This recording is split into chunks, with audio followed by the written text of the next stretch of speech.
They told us the forest was safe, just another stretch of trees before the next village. But I swear to you, if you walk in far enough, the trunks start to weep. And it's not sap dripping from the bark, it's blood.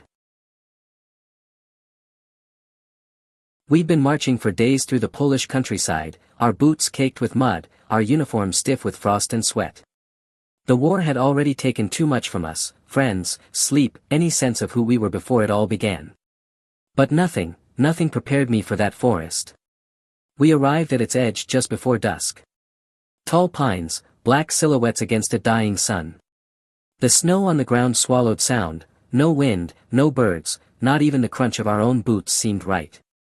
Private Muller muttered something under his breath, something about how his grandmother used to warn him about the silent woods. The lieutenant barked at him to shut up and keep moving. Orders were simple: pass through the forest by nightfall, set camp on the other side. But even as we stepped between those towering trunks, a heaviness pressed down on us, like the air itself was thick with watching. We didn't notice the first drops until an hour in. I thought it was melting ice at first. A red smear on my sleeve. Then I saw it on the ground, dark stain seeping through the snow beneath the trees. And then I saw it drip from the bark. Slow, thick drops, red as arterial blood, sliding down the wood. Private Rayner touched it. He smelled his fingers, then recoiled so hard he fell back into the snow. His face went pale. "It's warm," he whispered. "We should have turned back. God knows we should have." But the lieutenant wouldn't hear it.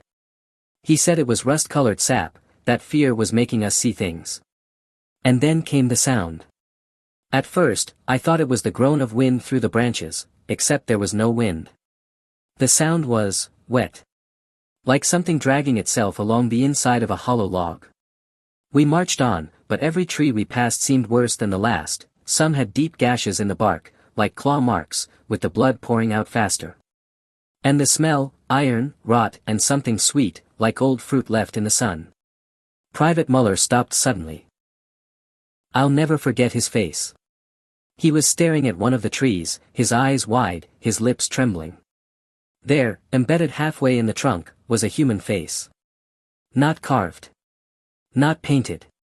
A real face. The skin was pale, stretched tight across the wood, the eyes half-lidded, the mouth frozen in a silent scream. And the blood was dripping from its eyes.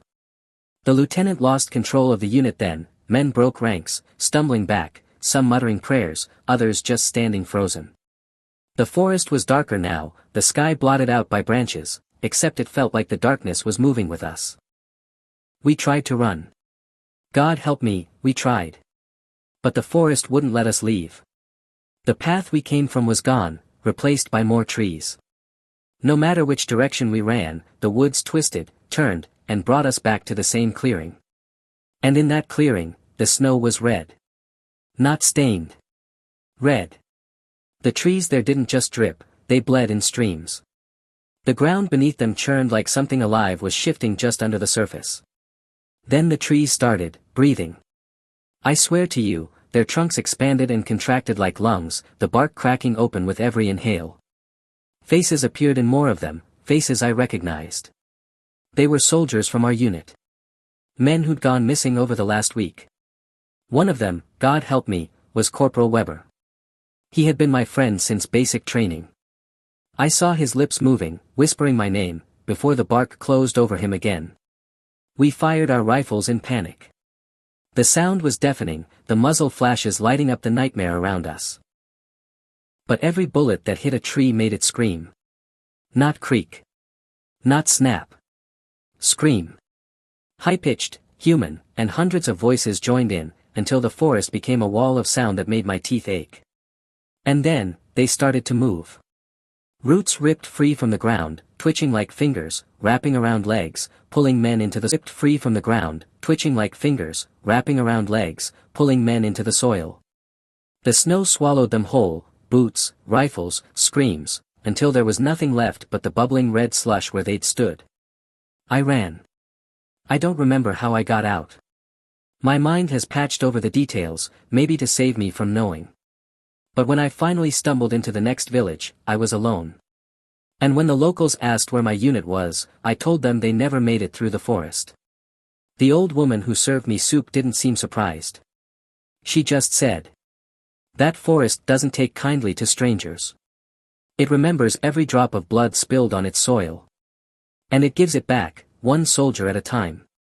The war never left me. But worse, the forest never did either. Some nights, I wake up with the smell of iron in my nose, and the sound of wet breath in my ears. And I know, it's only a matter of time before it calls me back. Subscribe for more.